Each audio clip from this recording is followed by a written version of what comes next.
Hi everyone, I'm Nathan with the ebookreader.com. For this video, I'm going to give you guys a review of the Kindle Paperwhite 3.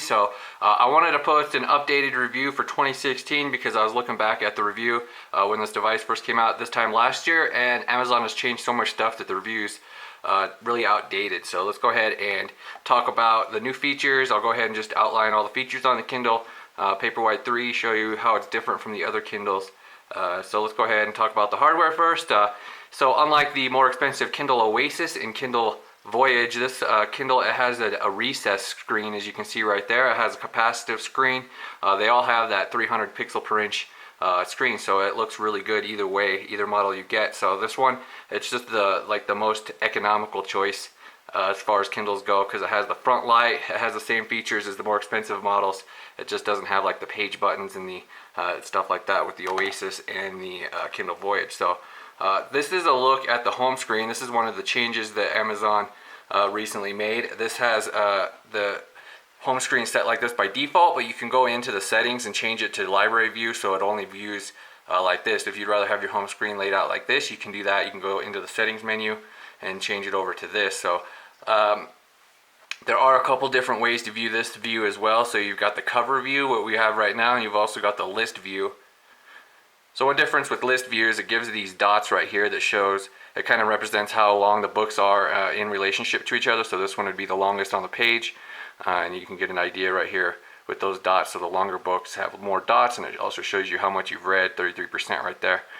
So most people probably just stick with cover view, and then so we also have some additional sorting options. If you just want to sort by your Amazon books, you can also sort by your side-loaded documents. So you can side-load documents on here with a USB cable, or you can send them to your Kindle. Like you can just install the stuff on your computer, and all you have to do is right-click and say send to Kindle, and it will send to your Kindle that way. So you have different options, and then there's different sections you have for periodicals, and you can set up custom collections as well. So there are different ways to view your books. And then Amazon also has the section right here. So these are the ones you have downloaded, and then it will also have the section for all your Kindle books in your library. And then you've also got the sorting options. I find them pretty useless. I mean, title and author, it's a pretty useless sorting option, quite frankly. So I pretty much just use recent all the time. And you also got collections that can come in handy if you use collections. I don't really use collections because they're so I don't know, they're kind of awkward to set up. You can come in here and just add books to your collections. Okay, so some other options here from the home screen. If you hit these little three icons, it will bring up the extra options. So this is a side-loaded book. It doesn't have as many options. If we go to one of the Kindle books, you get like the book description. You can view your bookmarks from here, add it to your Goodreads shelf. So you've got some additional options with the Kindle book. So another way to bring up that menu is to just long press on the title. So they a while back added those dots that you can tap on, or you can just long press to bring that up. So another way to navigate through here is you can use this option right here to jump pages. And of course you can just swipe through using the touch screen since it doesn't have the page buttons. So the reason I don't use collections is I just search anytime I need to find something. You just type in one letter and it will give you suggestions. So you don't have to really look for stuff a whole lot as long as you know what you're searching for. Alright, so this is a look at the front light on the Kindle Paperwhite. We can access the quick setting up for it right here. So I have it turned up about halfway right here. If we can turn it down, so the camera's going to adjust. It's going to be kind of hard to tell the light levels, but I want to point out how much nicer having a light is than not having a light, because this is the regular Kindle, the entry-level Kindle, and it doesn't have a light. So this is what it looks like. So this isn't like a dark room by any means. There's a window behind me. I have the shade drawn so that we can kind of see the front light a little bit better, but it's just average lighting in here, and you can see there's a huge difference between the way the Paperwhite screens looks and the entry-level Kindle with no light. So obviously, I mean, huge difference. You get the gray background with the non-front lit Kindles, and then with the front lit Kindles it's a lot whiter. So obviously that's definitely a huge advantage. Having the light, I really do think it's worth paying the extra money to get the front lit version, because it's a lot more enjoyable to read on, even in just like average lighting conditions like this, because the screen's a lot lighter. You get better contrast with that front light. So I really do like it. And if you don't like the front light, you just go in, turn it down, turn it off. So I mean, there really is no disadvantage to having a front light. So while we're on the topic of the screen, the Kindle Paperwhite 3 has the 300 pixel per inch high resolution screen, so you can adjust font size like this. And when you have the high resolution screen, these smaller font choices, they look a lot better than they do on the lower resolution devices. You can see the text, it's very clear. I don't know how it's going to show up right here. We're not getting real good focused at the moment, but you do get a lot clearer text than you do like on the entry-level Kindle. It has a little bit more bolder text, so if you like the bolder look, so that is an advantage with it. But obviously with the 300 pixel per inch screen here, you can use the smaller fonts. It looks really good. It even looks good with PDFs. Check out my PDF review from last year. There's no need to update it because the PDF features are still exactly the same. All right, let's go ahead and talk about the reading features now. All the Kindles, they have the same software, so you're going to get the same kind of features with all of them. We can tap on the upper part of the screen to open up the quick settings menu here.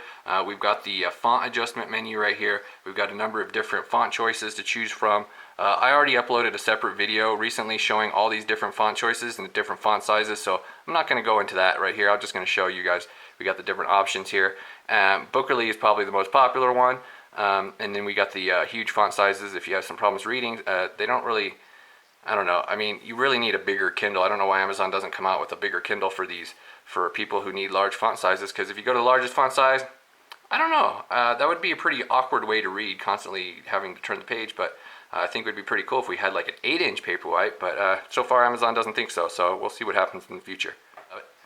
So one of the new features that Amazon added since the last review of the Kindle Paperwhite 3 is they have this new enhanced typesetting engine. So it supports like some new typesetting enhancements. Like we've got hyphen support now, as you can see here. The words are hyphened. The KFX format books also have this new page flip feature. So they recently just introduced this. So this is new. This is the same we've had before, where you can scan through pages like this and then jump through chapters like this. But the new feature is we can view 9 pages at once in a separate window like this, and then we can scan through books. So this works really good if you're using like a reference book or something. And it also shows your highlights. It will show your bookmarks. You can actually see all that stuff within this view, so that's pretty cool. And then it always keeps the book or the page you're last on right here. So even if we went to like 287 and then we pulled that back up, we could jump back to 90, and then if we went to another page, then it would remember 287, so we can just keep going back to our different locations right here. So it keeps track of all your pages, so you can easily jump around that way.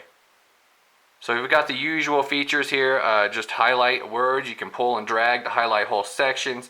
Brings up your highlighting, your note options, and it opens this window with the Wikipedia entry and the dictionary. You can scroll through right here. It has the 3 windows. This is a different layout than they used to have, and this works similar to how that does on your Android devices.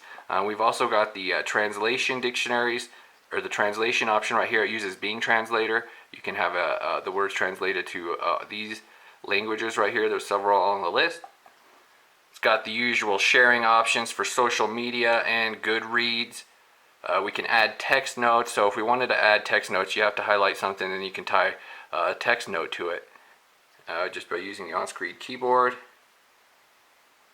So if we add bookmarks, we just tap up here and then it will show you all your bookmarks. You can actually see those bookmarks viewed in the page just by tapping them, and we can go to them that way. If you wanted to go back, you just hit back.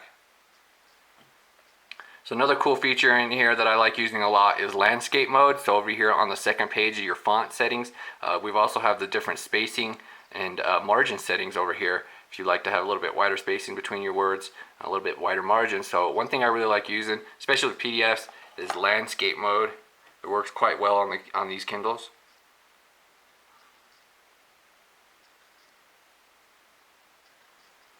So then on the last tab in here, it has the reading progress indicator. You can set the different parameters right here. Another way to adjust this is just to tap it in the lower corner right here. So right now it's set on locations. We can change it between, it's out of frame here. We can change it between minutes left in chapter, minutes left in book, and then just turn it off entirely if you want. So you can just tap down there to access that.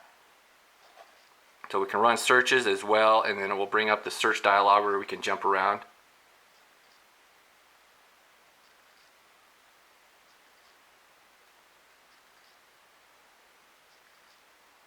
So it'll show us the results here, and then we can scroll through it to see the further results. And then once we select it, we can actually just jump back into that by hitting back. So another way to navigate is to hit the Go To option, and it'll bring up your table of contents. You can also access your list of notes right here, and I forgot to mention this a minute ago when I was talking about notes. They added this new feature with Export Notes, and we'll send this.